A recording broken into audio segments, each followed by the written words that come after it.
Bueno, presento al siguiente invitado de hoy, que es Sam Richards.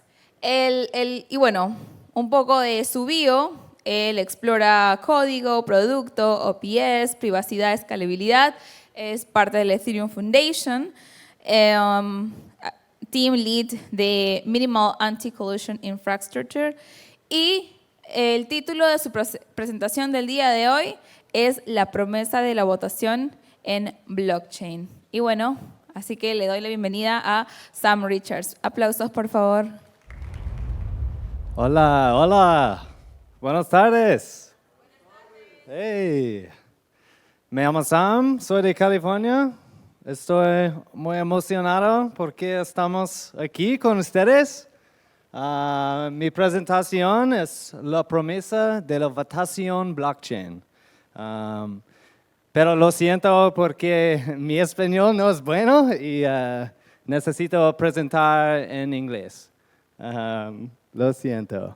So, yeah, today, like I just said, I want to talk about blockchain voting, which has been somewhat of a hot topic the past few years. And it's also somewhat of a question because depending on who you ask, there's a lot of different opinions on if it's a good idea or not. So what I'm hoping to do today is to unpack some of those ideas, talk about why it might be bad, why it might be good, what do we think the potential of this technology is in the specific application of voting technology.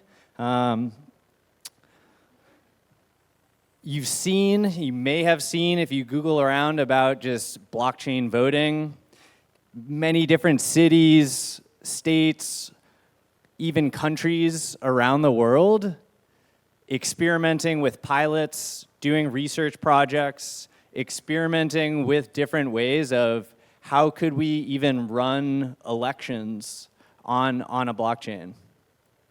On the flip side, you may also see different news publications, even different institutions, respected researchers in the space basically saying blockchain voting is a horrible idea.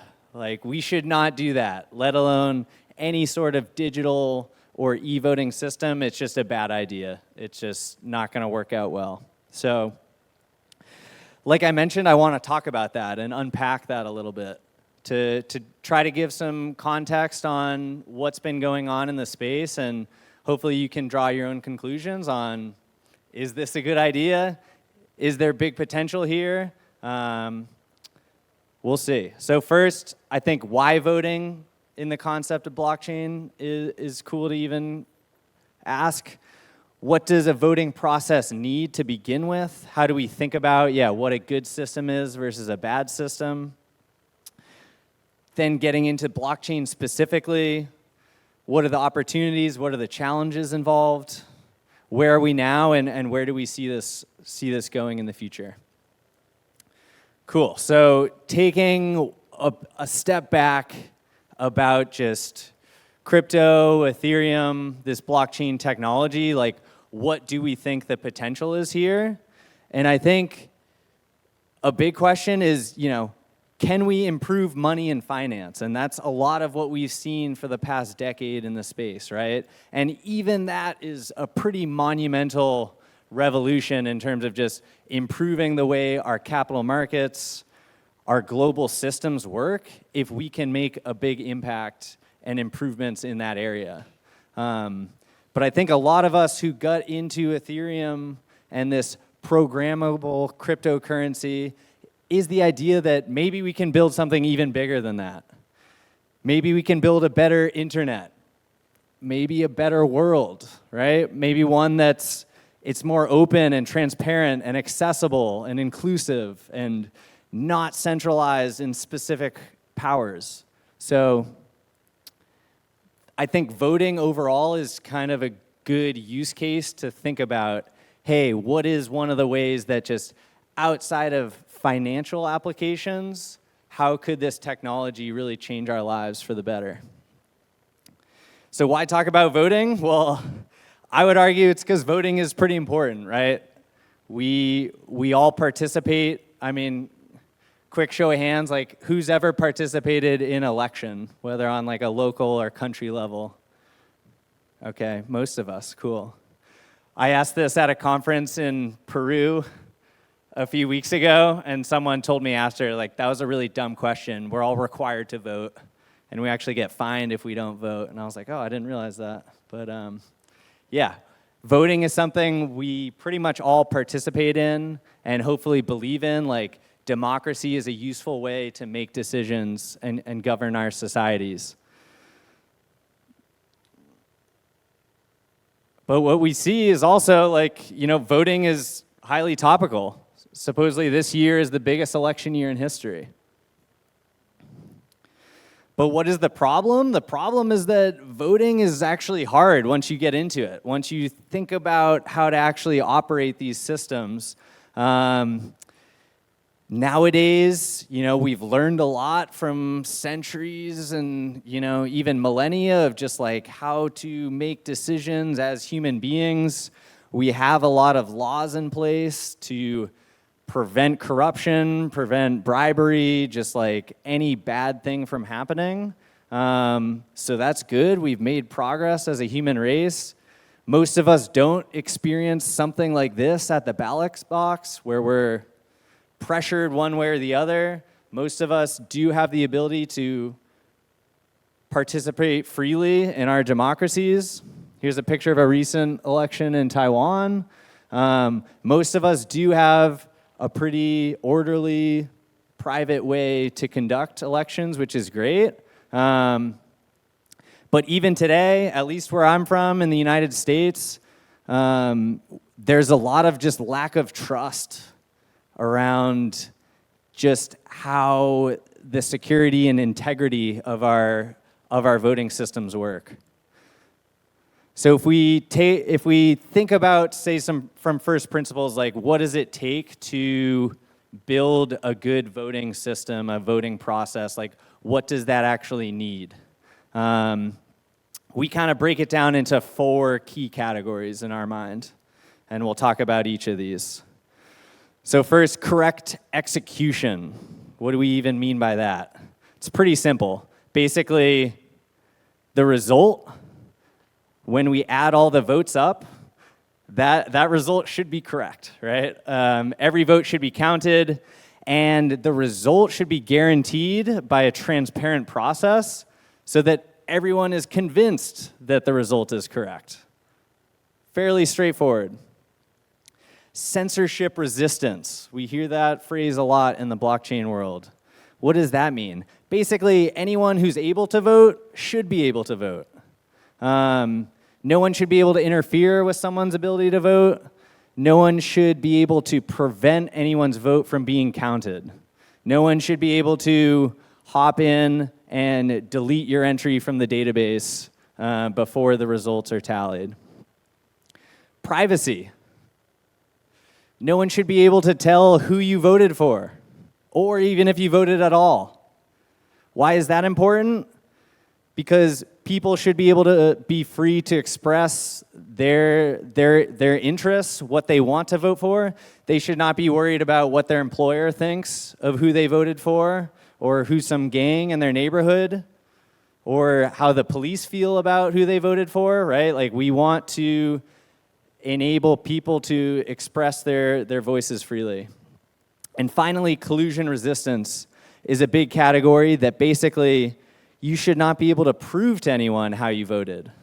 And why is that important? Because if you can prove to someone how you voted, it makes bribery very easy, or coercion very easy. If you can show a receipt of who you voted for, okay, great, pay me. That makes that process very easy. So those 4 factors is really how we kind of put this in a framework of like how to build the best voting system possible. We can put that into a nice pretty table, and we can compare different approaches. So the first, I won't spend a ton of time on, but in-person traditional systems of voting, how I would score this in terms of emojis is basically kind of a shrug of, we don't really know. Like, if you've participated in your local election, you don't really know exactly what the process is. Like, what happens to all the votes once you submit that ballot? Are votes being censored? Are they private? Is anyone sharing my vote with other parties that I don't know about? Is it really collusion resistance? Kind of big question marks. If we think about electronic voting or digital voting, why might we want to explore that area?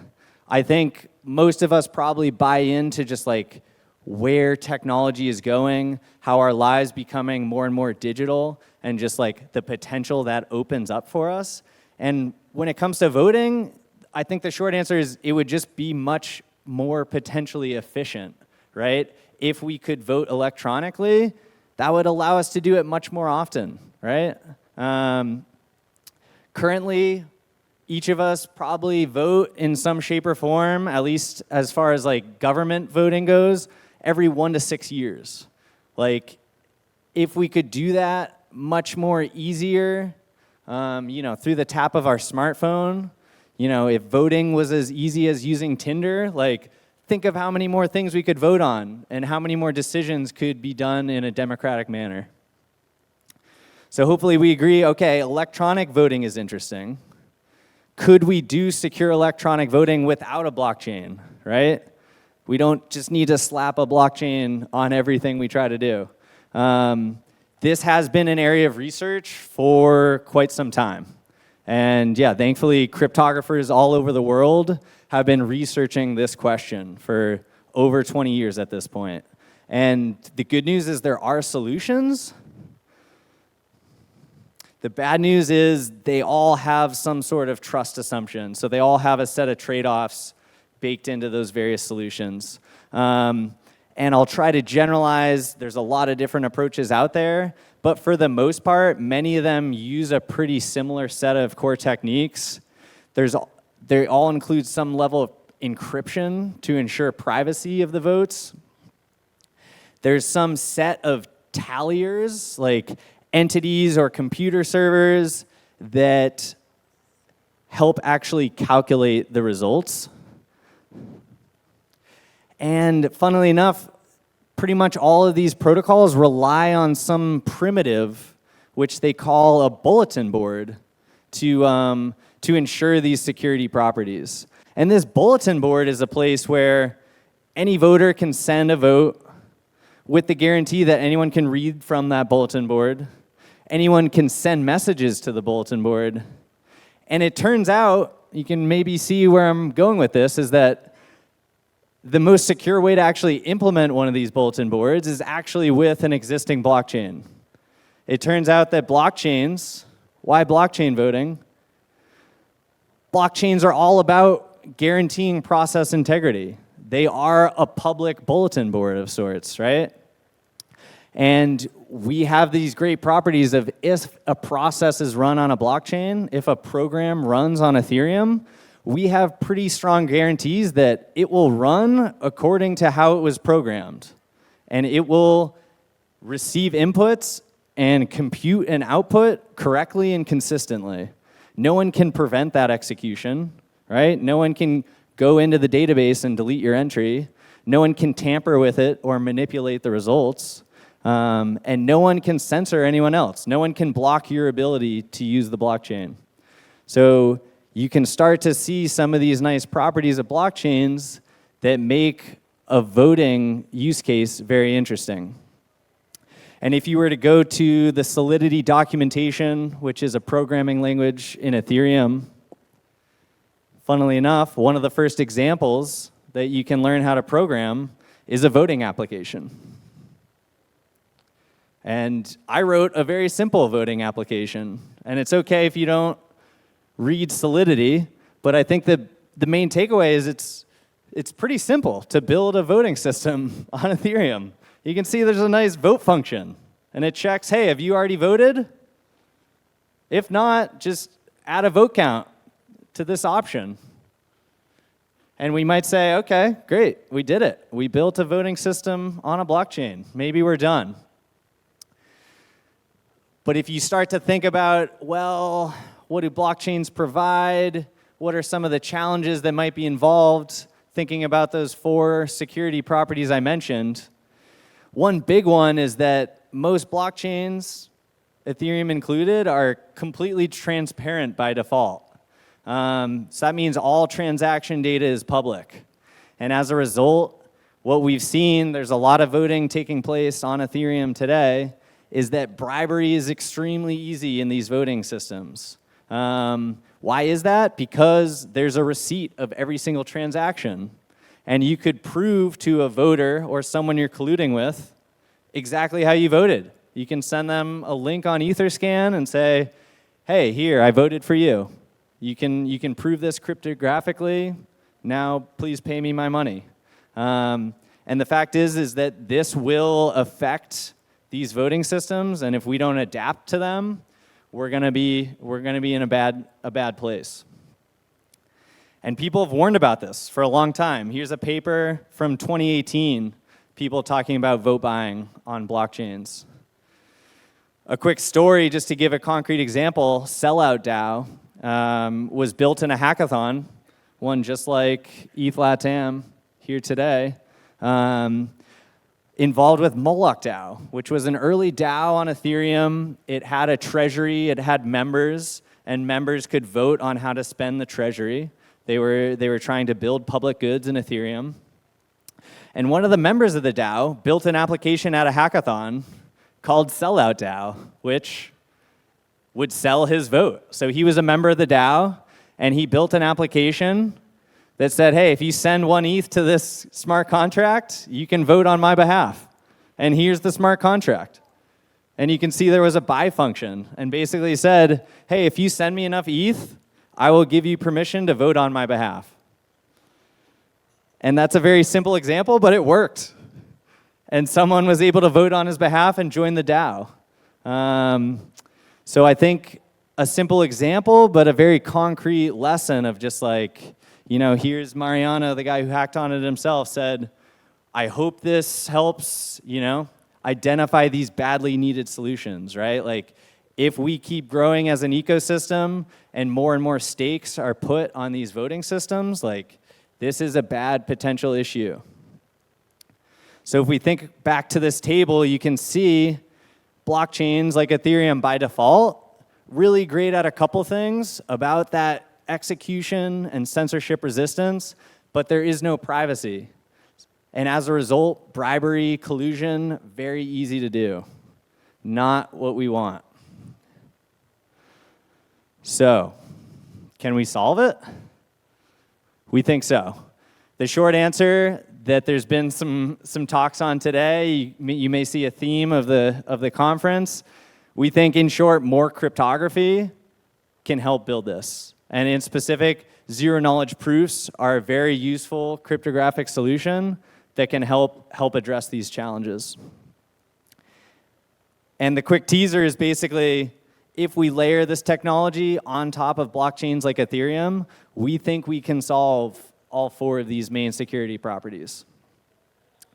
There was a recent report on different private voting solutions on Ethereum.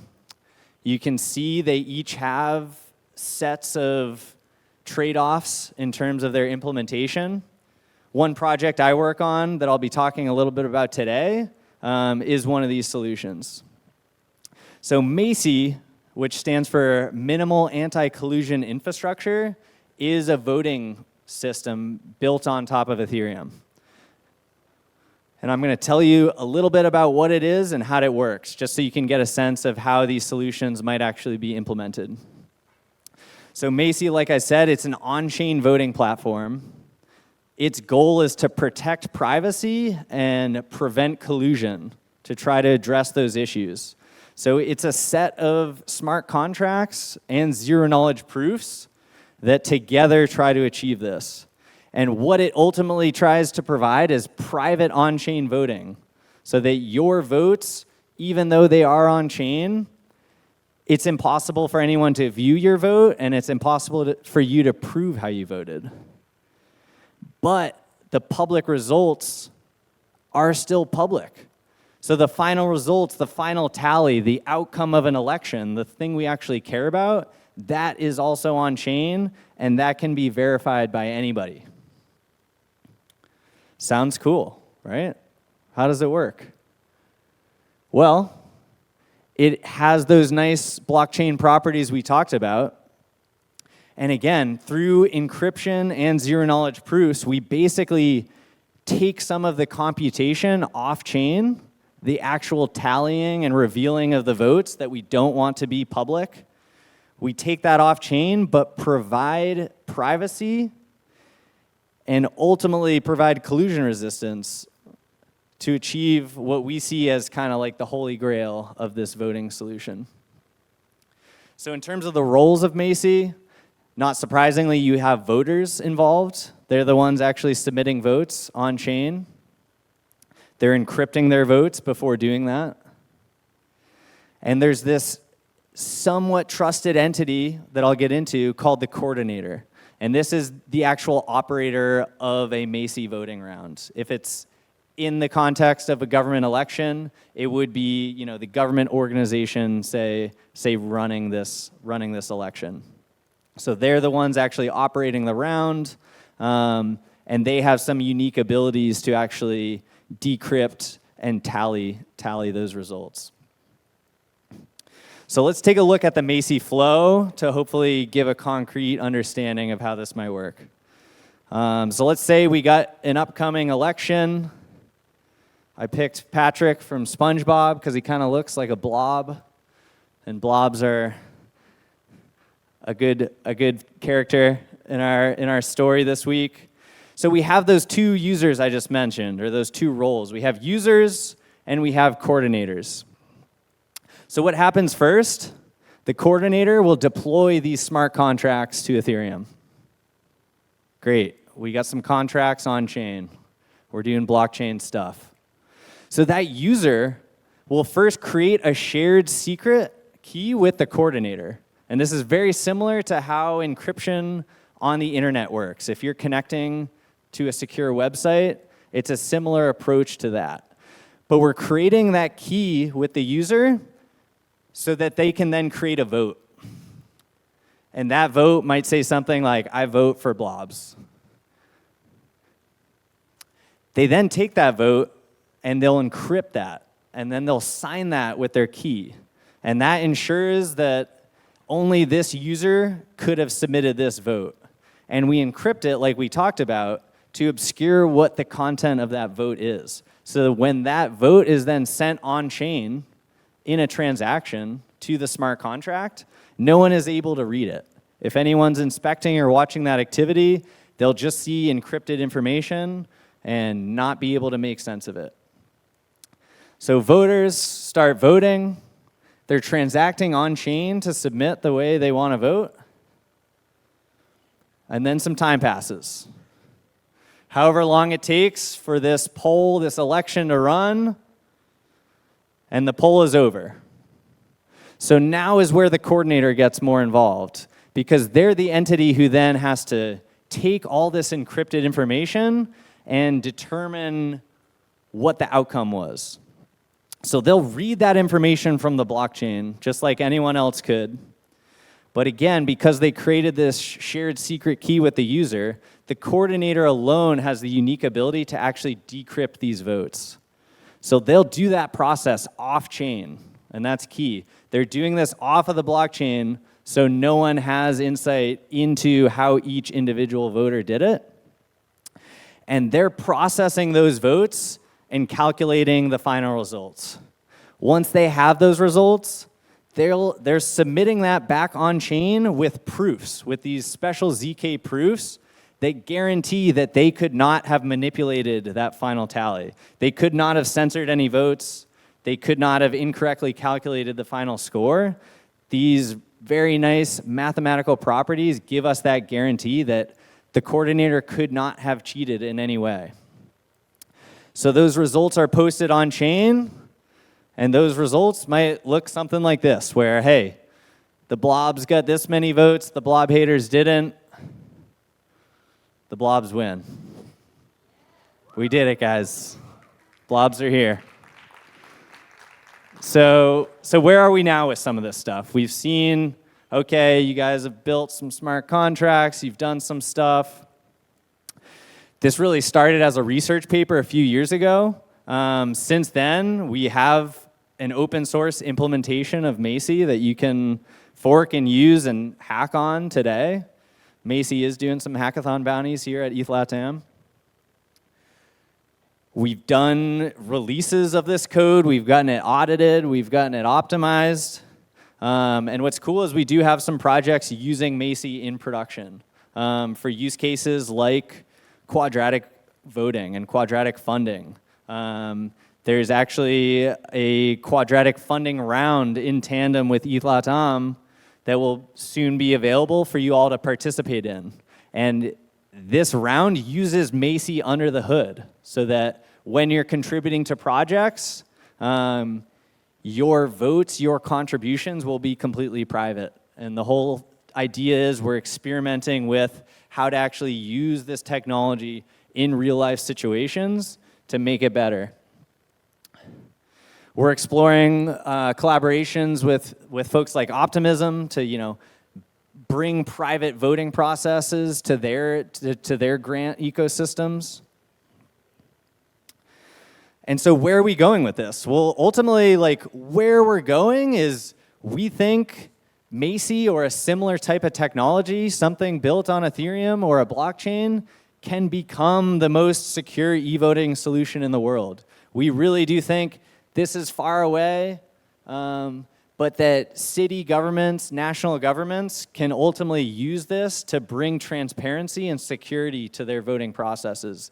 Again, as we move into more and more of a digital world. How do we get there? Well, mostly doing what we're doing. I think we're starting with crypto native applications like that quadratic funding project I just mentioned. We think that's a great use case for testing out this technology.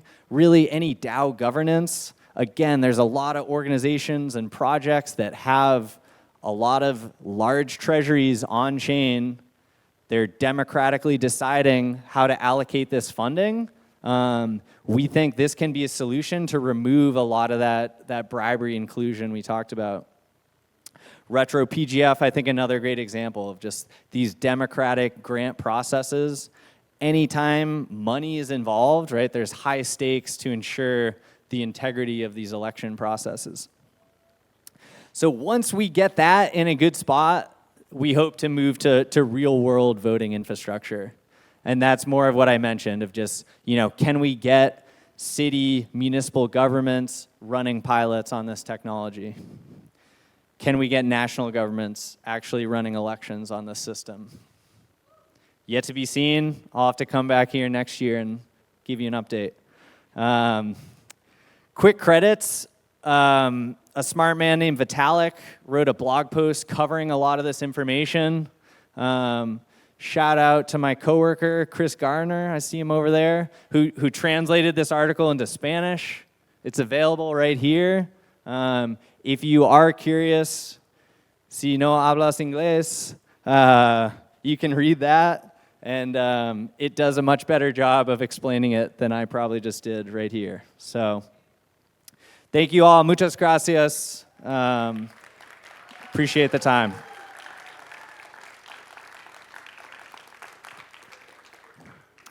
I think I have 1 minute for questions. If you do have more questions, you can find us. This is a link to our Discord. Feel free to get in touch with our team, get involved, learn how to build on it, or how to collaborate. Yeah, we'd love to chat.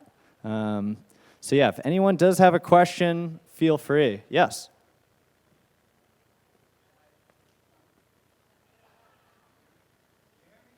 I can hear you. So, nice chat, but hi, okay, cool.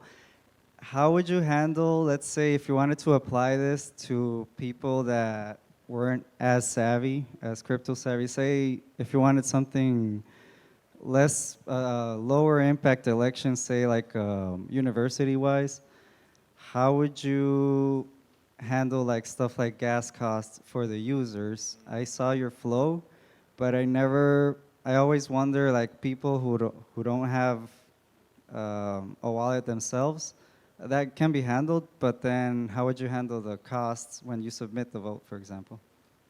Yeah, great question. And I think there's a big elephant in the room of like general user experience challenges that I totally glossed over in this presentation. So like that's not something Macy as a project specifically solves, but I think the good news is we're getting there, right? Like smart wallets through account abstraction, right? Not requiring people to download a wallet and store a seed phrase and collect gas. I mean, there's ways to do that I would say like are being solved and we will try to experiment with. Like, so for this ETH LATAM funding round, there will be basically a faucet that people can authenticate with to receive some gas to cover the transaction costs. Because, right, like anything you're running on chain, it's gonna add friction to your experience. And if you have to like open an account with an exchange to get some ETH just to participate in a pretty low stake election,